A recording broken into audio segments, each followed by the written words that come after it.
wore a swimsuit, guys. I told you. You did. I told you. And I'm just so sorry. I really, honestly, I wasn't thinking. Yeah.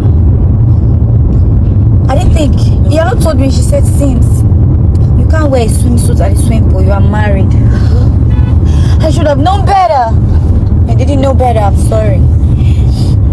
Next time I go to the swimming pool, just as a sign of respect to my husband, I will wear a kaftan. And you do better. I will do better.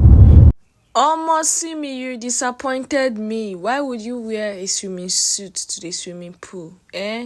Don't you know you are a married woman? Where is your dignity? Where is your respect? I beg, where you buy the swimming suit? We dey have my size. Nothing Musa no go ever see for this Nigerian's hand though. So this woman wore a swimming suit to the swimming pool.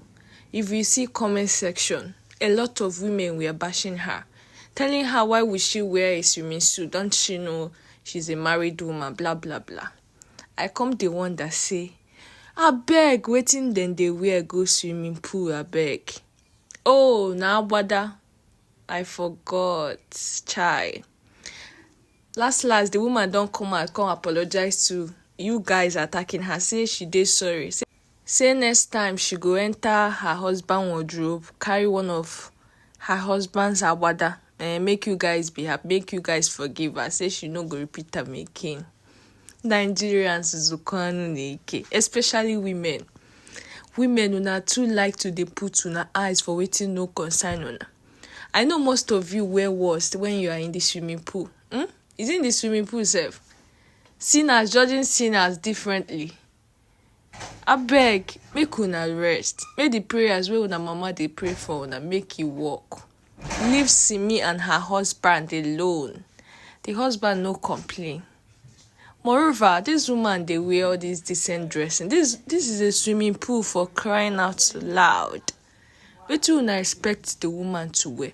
Any little thing, you are a married woman. You are a married woman. They tag am for face. May una leave people, make they live their life jeje how they want am. May una no dey chook una eyes for wetin no concern una. Abeg, make una rest. I mean, my people, wetin una think? Drop your opinion for comment section. See you guys on my next episode. Stay safe out there. See your one and only amiable girl Cindy. Ngwanu, bye.